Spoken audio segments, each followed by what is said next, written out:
नमस्कार, आप देख रहे हैं एनडीटीवी इंडिया। आपके साथ मैं हूं गीता जोशी। और शुरुआत दिल्ली के उप मुख्यमंत्री मनीष सिसोदिया की बढ़ती मुश्किलों से। मनीष सिसोदिया को अदालत ने 5 दिनों की सीबीआई रिमांड पर भेज दिया है। दिल्ली की नई शराब नीति में कथित घोटाले के मामले में सीबीआई ने रविवार शाम को आम आदमी पार्टी के दूसरे सबसे बड़े नेता को गिरफ्तार किया था। इसके विरोध में सोमवार को आम आदमी पार्टी ने देश भर में बीजेपी के खिलाफ विरोध प्रदर्शन किए।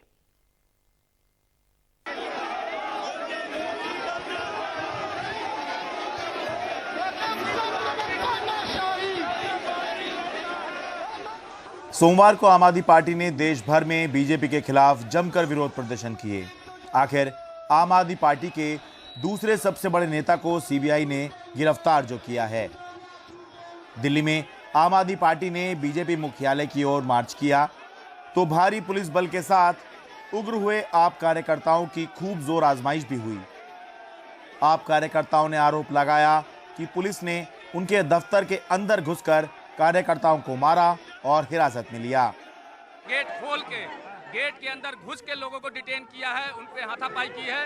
और ये देश का दुर्भाग्य है, किसी भी पार्टी कार्यालय में आज तक किसी स्टेट में घुस के कोई देश की पुलिस आज तक अटैक नहीं करती होगी। हम शांतिपूर्वक तरीके से बैठे हुए थे, लेकिन जबरदस्ती लाते घुसे झंडे लेकर आए हैं और हमें अंदर लेकर गए हैं। हम कार्यकर्ता हमारे हाथ में कोई डंडा नहीं है। ऑफिस के अंदर बैठे थे, वहाँ से हमें पकड़ के लाया गया है। शांतिपूर्वक तरीके से बैठे हुए थे। देश के सर्वश्रेष्ठ शिक्षा मंत्री को सिर्फ और सिर्फ बदनाम करने की कोशिश कर रहे हैं। और ये तानाशाही का मॉडल मोदी सरकार का है, जिसके खिलाफ आज यह प्रदर्शन हुआ है। आज उनकी लोकप्रियता से, अरविंद केजरीवाल जी की लोकप्रियता से, आम आदमी के बढ़ते हुए वर्चस्व से आज भाजपा बौखला गई है और ये बदले की भावना से कार्रवाई की जा रही है। इसके बाद दोपहर को मनीष सिसोदिया को सीबीआई ने दिल्ली की राउज एवेन्यू कोर्ट में पेश किया। सीबीआई ने मनीष सिसोदिया की गिरफ्तारी का जो आधार कोर्ट में बताया वो कुछ इस तरह है। मनीष सिसोदिया के कंप्यूटर से ग्रुप ऑफ मिनिस्टर का एक ड्राफ्ट नोट मिला। इसमें थोक शराब लाइसेंस धारकों को मिलने वाला कमीशन 5% से बढ़ाकर 12% किया गया था। इस लाइसेंस के लिए आवेदन करने की पात्रता 100 करोड़ रुपए से बढ़ाकर 500 करोड़ रुपए की गई थी। सीबीआई ने यह भी आरोप लगाया कि उसकी जांच में यह पता चला है कि लीगल एक्सपर्ट की ओपिनियन भी हटाई गई। सीबीआई का दावा है कि मनीष सिसोदिया से जब इसके बारे में पूछा गया तो उन्होंने ठीक से जवाब नहीं दिया, जांच में सहयोग नहीं किया, इसलिए सीबीआई ने गिरफ्तार कर लिया। जबकि मनीष सिसोदिया की तरफ से कोर्ट में कहा गया कि उपराज्यपाल ने इसकी मंजूरी दी थी। यही नहीं, उपराज्यपाल की टीम ने जो सुझाव भेजे थे वो भी पॉलिसी में शामिल किए गए। पूरी चर्चा करने के बाद ही पॉलिसी लागू की गई तो षड्यंत्र की बात कहां से आ गई? सीबीआई जो सुनना चाहती है मैं वो नहीं बोल रहा, तो इसका मतलब ये कैसे हो गया कि मैं जांच में सहयोग नहीं कर रहा? सीबीआई ने मनीष सिसोदिया की 5 दिन की रिमांड मांगी थी, अदालत ने दे दी। अब सीबीआई 4 मार्च दोपहर 2 बजे मनीष सिसोदिया को अदालत में फिर से पेश करेगी। अगले 5 दिन मनीष सिसोदिया को इसी सीबीआई दफ्तर में रहना होगा और सीबीआई दफ्तर 5 दिन तक ऐसे ही सील रहेगा। धारा 44 लगी रहेगी, बैरिकेडिंग रहेगी ताकि कोई आम आदमी पार्टी के कार्यकर्ता यहाँ प्रदर्शन ना कर ले। 5 दिन में कोशिश सीबीआई करेगी कि कुछ ऐसे अहम चीजें या सबूत मिल जाएं मनीष सिसोदिया से पूछताछ में जो इनका केस मजबूत बनाए, क्योंकि के कविता जो कि एमएलसी हैं, बीआरएस पार्टी की, केसीआर की बेटी हैं, उनसे भी पूछताछ कर रही है, उन पर भी शिकंजा कसने की कोशिश है सीबीआई की। एक झल्लाहट है। आप क्या कह रहे हैं? मनीष सिसोदिया खुद अपने खिलाफ सबूत नहीं दे रहे। भाई ये कहाँ होता है? ये कौन से कानून में होता है?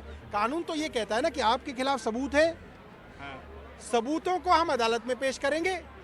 अगर आप मुजरिम होंगे, अगर आप गिल्टी होंगे, अगर आपको पाया जाएगा आपने गलत किया है तो आपको सजा मिलेगी। अब ये क्या कह रहे हैं? सबूत नहीं मिले साहब, आपको चार्जशीट नहीं करेंगे, अब आप ही को पकड़ के सबूत इकट्ठे करेंगे और तब तक आपको जेल में रखेंगे। ये कौन सा कानून है? ये कानून को अपसाइड डाउन, उल्टी गंगा बहाने की कोशिश कर रहे हैं। ये बहुत खतरनाक संकेत हैं। ये संकेत जो हैं डिक्टेटरशिप के हैं। वहां ऐसा होता है, इमरजेंसी में ऐसा होता है। आज ये आदेश आने के बाद ये बात सिद्ध हो गई है कि न्यायालय ने भी पाया है CBI accused number 1 Manish Sisodia को शराब नीति घोटाले में अपनी कस्टडी में ले, जिससे कि पूर्ण रूप से विवेचना हो सके, दूध का दूध और पानी का पानी हो जाए, या ये कहें दूध का दूध और शराब की शराब हो जाए। एक तरफ मनीष सिसोदिया को सीबीआई ने इस मामले में घेरा हुआ है, तो दूसरी तरफ ये दबाव सीबीआई पर भी है कि वो मनीष सिसोदिया पर आरोप सिद्ध करके दिखाए। मनीष सिसोदिया को 5 दिन की सीबीआई रिमांड पे भेज दिया गया है, तो फिलहाल आम आदमी पार्टी को ये रणनीति बनानी है कि आगे उसको इस मुद्दे को कैसे लेके जाना है। तो वहीं केजरीवाल सरकार के सामने चुनौती ये है कि दिल्ली सरकार के 33 में से 18 विभाग संभालने वाले मनीष सिसोदिया जब सीबीआई की गिरफ्त में हैं, तो फिर सरकार कैसे चलेगी। दिल्ली से सौरभ शुक्ला, परिमल कुमार और कैमरा पर्सन मोहम्मद मुर्सलीन के साथ मैं शरद शर्मा, एनडीटीवी इंडिया। राजस्थान में इन दिनों रीट की परीक्षा चल रही है। 48,000 पदों के लिए 9 लाख अभ्यर्थी परीक्षा दे रहे हैं। इसके चलते राजस्थान के 11 जिलों में इंटरनेट बंद रहा है, क्योंकि सबसे ज्यादा नकल इसी परीक्षा में देखने को मिली है। इससे पहले 2 बार इसके पेपर लीक हो चुके हैं। सोमवार को पेपर लीक के मुख्य सरगना भूपेंद्र सारण को उदयपुर के कोर्ट में पेश किया गया। शिक्षकों के करीब 48,000 पदों के लिए 9 लाख लोग परीक्षा दे रहे हैं और इसको लेकर राजस्थान सरकार की प्रतिष्ठा दांव पे है, क्योंकि 2021 और 2022 में इसके पेपर लीक हो चुके हैं। जाहिर है नकल गिरोहों के लिए ये अच्छा धंधा बन चुका है। हाल ही में जोधपुर में एक फर्जी पेपर का सौदा 40 लाख रुपए में हुआ। 30 परीक्षार्थियों को एक मैरिज गार्डन में ले जाकर पेपर सिखाया जा रहा था। ये पेपर व्हाट्सएप के जरिए भेजा गया था, लेकिन पुलिस ने राहत की सांस ली जब उन्होंने देखा कि इसमें से एक भी सवाल सही नहीं है, यानी ये पेपर फर्जी था। इस प्रकरण में अब तक 37 लोग गिरफ्तार हो चुके हैं। जिला वेस्ट की को एक सूचना मिली थी जिसमें बताया गया था कि एक पेपर गिरोह सक्रिय है। इसमें डीसीपी वेस्ट सर के निर्देशन में देवीचंद ढाका के नेतृत्व में एक टीम गठित की गई, जो कि उसके ऊपर उसको फॉलो कर रही थी। तो आज वो डेवलप करके सुबह उन्हें पता चला कि उदयवाड़ी है अपने बनाड़ थाना बनाड़ क्षेत्र में मैरिज हॉल, उसमें सभी लोग एकत्रित हैं, कैंडिडेट्स और जो पेपर पढ़ाने वाले।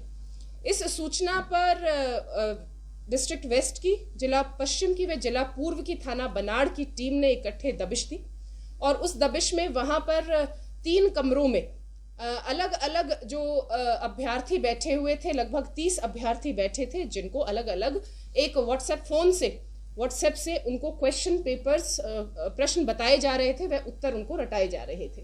तो इस कार्रवाई में उनको तुरंत हमने डिटेन किया। इसमें हमें ये पता चला है कि जो पढ़ाने वाले थे पेपर वहां पर, उनके द्वारा 40 लाख में किसी एक थर्ड पर्सन से पेपर खरीदने का सौदा हुआ था, जो आज सुबह अर्ली मॉर्निंग उनको पेपर मिला। इस मामले के एक अहम आरोपी भूपेंद्र सारण को सोमवार को उदयपुर कोर्ट में पेश किया गया। सारण पे 2021 और 2022 में पेपर लीक कराने का आरोप है। पिछले साल दिसंबर में उदयपुर में एक बस में अभ्यर्थी पकड़े गए थे, जो रीट एग्जाम का जनरल नॉलेज का पेपर एग्जाम के पहले ही हल कर रहे थे। राजस्थान पुलिस की अलग अलग टीमें इन नकल गिरोह के पीछे लगी हुई हैं और अब रीट एग्जाम में 2 दिन और बाकी हैं। जाहिर है सरकार और पुलिस एग्जाम खत्म होने पे ही राहत की सांस लेगी। जयपुर से हर्षा कुमारी सिंह, एनडीटीवी इंडिया। वारंगल के एक मेडिकल कॉलेज की एक छात्रा की मौत पर कई सवाल उठ रहे हैं। माना जा रहा है कि उसने खुदकुशी की। हालांकि पिता का कहना है कि उसकी हत्या की गई है, जबकि मुख्य न्यायाधीश तक ने उच्च शिक्षा संस्थानों में बढ़ रही खुदकुशी पर अपनी चिंता जताई है।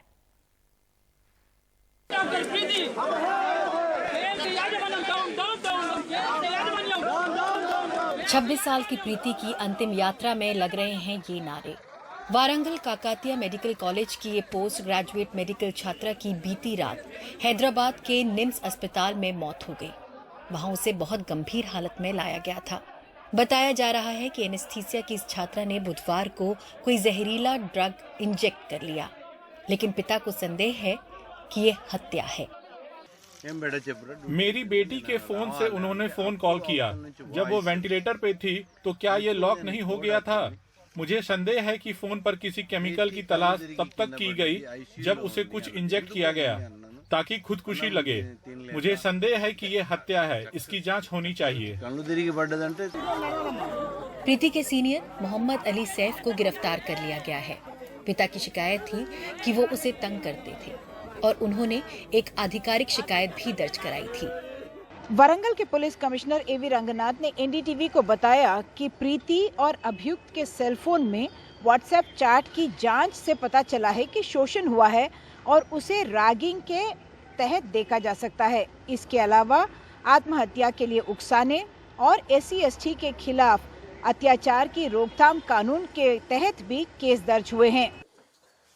उच्च शिक्षा के संस्थानों में आत्महत्या की बढ़ती घटनाओं पर टिप्पणी करते हुए मुख्य न्यायाधीश DY चंद्रचूड़ ने हाल ही में IIT बॉम्बे में दर्शन सोलंकी की खुदकुशी का भी जिक्र किया और कहा कि इन संस्थानों को कुशलता के अलावा हमदर्दी का पाठ भी पढ़ाना चाहिए। हम कुशलता पर ज्यादा ध्यान देते हैं। हमें सिखाया जाता है कि अगर हम पढ़ाई या प्रोफेशनल जिंदगी में कुशल बन जाएं, तो हमारी जिंदगी बेहतर हो जाती है। लेकिन एडुकेशन तभी पूरी होती है जब हमें हमदर्दी भी सिखाई जाए। एजुकेशनल इंस्टीट्यूट को सिर्फ कंपटीशन प्रमोट करने पर ध्यान नहीं देना चाहिए, बल्कि बच्चों की जिंदगी के प्रति नजरिए पर भी ध्यान देना चाहिए, जिसमें हमदर्दी एक अहम भूमिका निभाती है। Where empathy is a crucial component and element. इसी बीच वारंगल की एक तीसरे साल की छात्रा रक्षिता ने फांसी लगा ली क्योंकि किसी शख्स के साथ उसके फर्जी फोटो सोशल मीडिया पर आए। उसके दोस्त रहे अजमीरा राहुल को गिरफ्तार कर लिया गया है। हैदराबाद से उमा सुधीर की रिपोर्ट, NDTV इंडिया के लिए। सोमवार को मेघालय और नागालैंड में वोट डाले गए। इसके पहले 16 तारीख को त्रिपुरा में भी वोट पड़े थे। इन सबके नतीजे 2 मार्च को एक साथ आएंगे। मेघालय की 60 में से 59 सीटों पर 77.1% वोट पड़े, जबकि नागालैंड में भी 59 सीटों पर 84.8% वोट पड़े। त्रिपुरा और नागालैंड में NDA की सरकार है, जबकि मेघालय में कॉनराड संगमा की NPP की सरकार है। सबकी नजर एग्जिट पोल पर रही, मगर NDTV ने हमेशा की तरह एग्जिट पोल से खुद को दूर रखा। लेकिन तमाम चैनलों पर जो एग्जिट पोल आते हैं उनके औसत से हम पोल ऑफ पोल्स दिखाते हैं।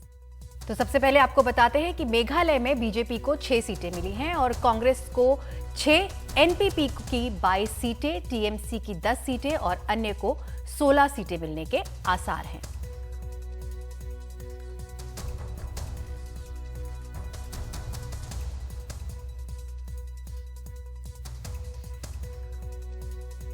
वहीं त्रिपुरा की बात करें तो त्रिपुरा में बीजेपी को 31 सीटें मिल सकती हैं, कांग्रेस 0 पर है और लेफ्ट 15 सीटों पर। त्रिपुरा को 13 सीटें, अन्य की 1 सीट।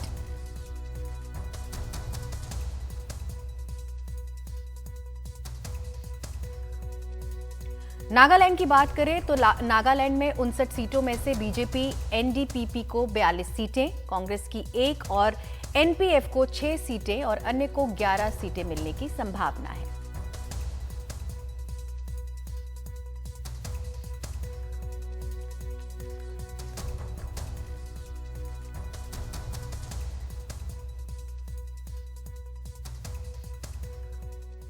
और अगली खबर कर्नाटक से, जहां प्रधानमंत्री नरेंद्र मोदी का कर्नाटक दौरा लिंगायतों की राजनीति के आसपास घूमता दिखा। शिवमोगा में हवाई अड्डा और बेलगावी का दौरा इसी रणनीति का नतीजा रहा। आखिर शिवमोगा लिंगायतों के बड़े नेता BS येदियुरप्पा का शहर है और बेलगावी में पंचमसालियों का विरोध थम नहीं रहा। ये लिंगायतों की ही उपजाति है और इनकी अगुवाई बीजेपी के ही वरिष्ठ लिंगायत नेता बसवन गौड़ पाटिल यत्नाल कर रहे हैं। अप्रैल के बाद राज्य में चुनाव होने हैं। बेलगावी में प्रधानमंत्री नरेंद्र मोदी का 10 किलोमीटर लंबा रोड शो।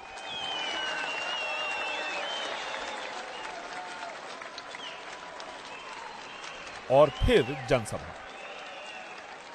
यहां विधानसभा की 18 सीटें हैं, जिनमें से 13 बीजेपी के पास है। बेलगावी और आसपास के उत्तर कर्नाटक के इलाके लिंगायतों का गढ़ है, जो पिछले तकरीबन 3 दशकों से बीजेपी के साथ है। यहीं से प्रधानमंत्री ने किसानों को 16,000 करोड़ रुपए की PM किसान योजना की 13वीं किस्त भी जारी की। इतिहास गवाह है कि कांग्रेस परिवार के आगे एस निजलिंगप्पा और वीरेंद्र पाटिल जी जैसे नेताओं का अपमान कैसा किया गया था, हर कर्नाटक के लोग जानते हैं। लेकिन लिंगायतों की सबसे बड़ी उपजाति पंचमसाली का विद्रोह बीजेपी की नींद उड़ाने के लिए काफी है। विधानसभा के शीतकालीन सत्र के दौरान बेलगावी में ही पंचमसाली लिंगायतों ने विरोध प्रदर्शन किया। वे लिंगायतों के लिए 2A कैटेगरी में आरक्षण की मांग कर रहे हैं। किसी तरह समझा बुझाकर मामला निपटाया गया था।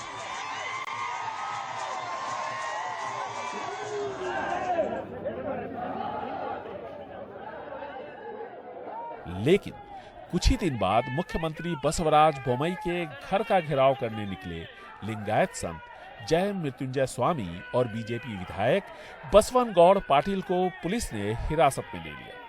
तकरीबन 65% आबादी वाले पंचमसाली लिंगायतों का विरोध अब भी जारी है। ऐसे में बीजेपी बेलगावी और आसपास के इलाकों में लिंगायतों को रिझाने में लगी है। ज्यादातर पंचमसाली लोग खेती बाड़ी और ग्रामीण उद्योग से जुड़े हैं।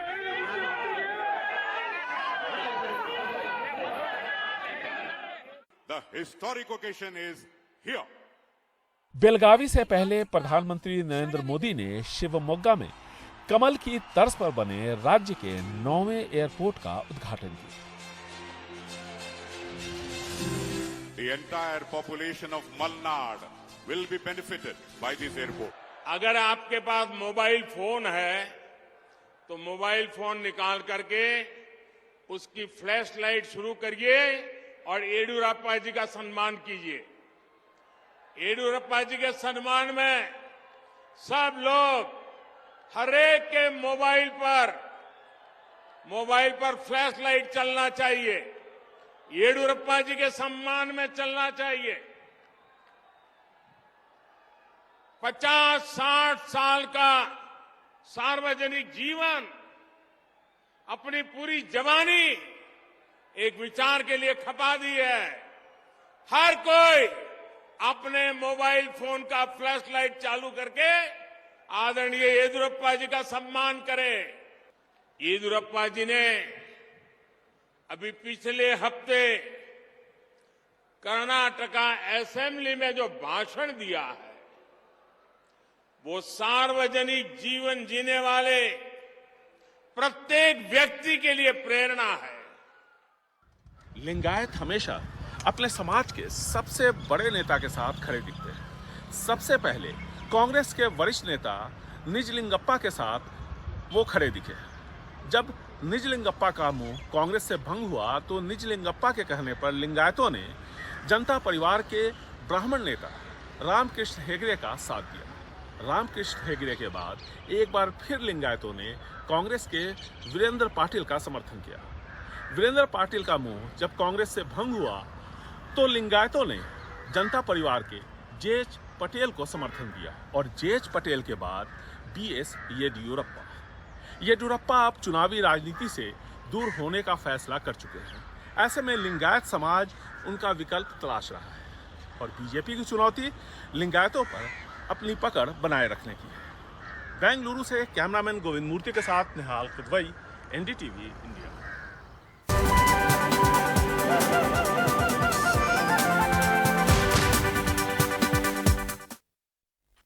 मथुरा में होली के त्योहार की शुरुआत हो चुकी है। सोमवार को बरसाना के मंदिर में लड्डू होली खेली गई। श्रद्धालुओं ने मंदिर में राधा कृष्ण के प्रेम में मग्न होकर नाच गाने के साथ होली की शुरुआत की और लड्डू के प्रसाद के साथ समापन हुआ।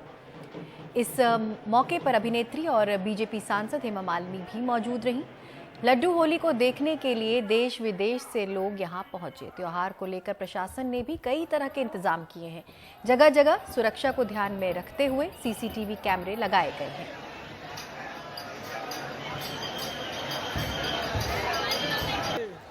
राधे राधे राधे राधे।